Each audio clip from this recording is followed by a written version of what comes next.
Did you know that every state defines murder charges a little bit differently?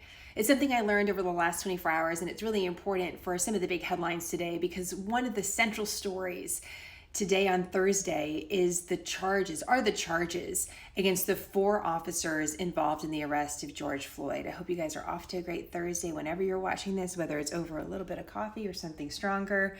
As we kind of move into the next phase of this story, I want to go through the charges levied against these officers because some of you have asked me over the last few days, well, what are the differences that we're seeing?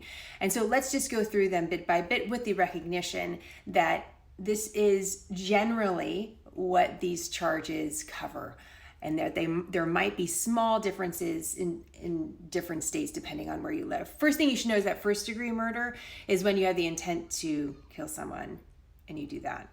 So there's intent, there's premeditation for a crime. First-degree murder is not, that charge is not part of this at all. The officer who knelt on George Floyd is facing 3 different charges: second, third-degree murder, as well as second-degree manslaughter. So here's the difference between second and third-degree murder. Second-degree murder is when there's a felony taking place. You don't have the intent to kill someone. You didn't wake up that day intending to do that, but you caused someone's death. And so think about if there's a fight on the street. Have you ever witnessed a fight on the street before? And in this course of a scuffle, someone dies. That could be second-degree murder because there's a felony act, an assault, and then there's a death. So that's second-degree murder. Third-degree murder is when, again, there's not the intent to cause someone's death, but that there is a disregard for human life, a certain amount of disregard for human life. So that's second and third-degree murder. Then second-degree manslaughter is causing a death based on negligence. You're negligent and you cause a death. So those are some of the key differences.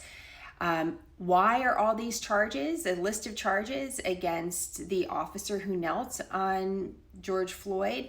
Well, in many ways, the prosecution is giving the eventual jury some choices. And one of the central questions as you hear different legal analysts talk about these charges is whether or not the act of the arrest was a felony.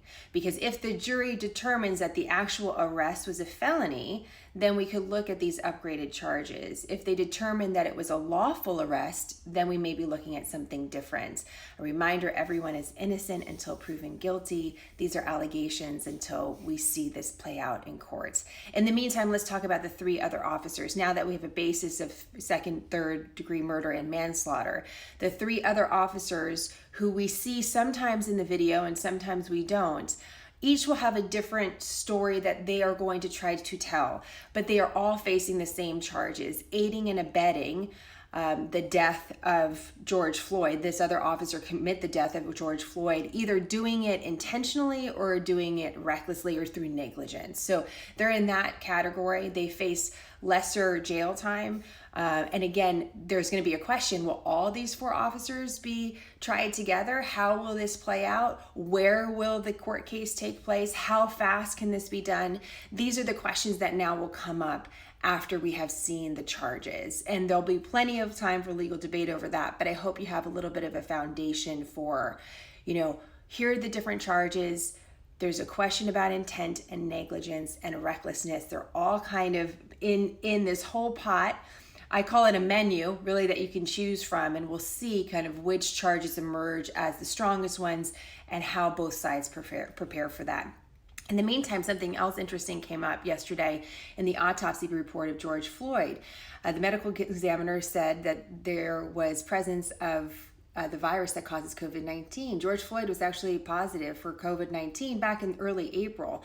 And the reason why I bring that up is that it's a reminder yet again of this other big story that's playing out in the backdrop of all of this. And some of you have also asked about whether or not the protests or the gatherings that have taken place in light of George Floyd's death will actually lead to a spike in COVID cases. And the real answer to that is that we don't know. We don't know, but we're going to be watching really 2 weeks from now, because we know that the time for the virus, when someone gets exposed and infected and we watch how the virus behaves in their body, that really a 2-week time period is going to tell us something. It may not tell us something directly about the protesters. We see that's a lot of younger people, but we're going to be watching cases in the areas of big protests about 2 weeks from now. That's when the more serious cases will start to show themselves, and potentially when we'll see the testing results. So that's what we're going to be watching for directly. One thing, last week we talked a little bit about infection of COVID at fitness facilities, and researchers were saying they were really watching whether the act of the deep breathing when you're working out, right? Is that gonna put you more in exposure if someone's infected in the area? And so that's an interesting question, because we're seeing gatherings of people, but we're seeing them outside where there's the elements of sunlight and wind. We know that's a factor. We see some of them wearing masks, which we know is a factor, but we know some of them are yelling or running. And so that'll be interesting to watch to see if that's a variable in infections rates. On COVID, we got some important news as well that I want to share with you. There's been a big question about how COVID has impacted trips to hospitals, and the CDC finally has a report that shows in the last several recent weeks, we've seen a drop of about nearly 1 million fewer Americans going to the emergency room than last year at the same time. And it was most prevalent in Americans that were under the age of 14, Americans that were in the Northeast, and more women compared to men, but not a huge difference there.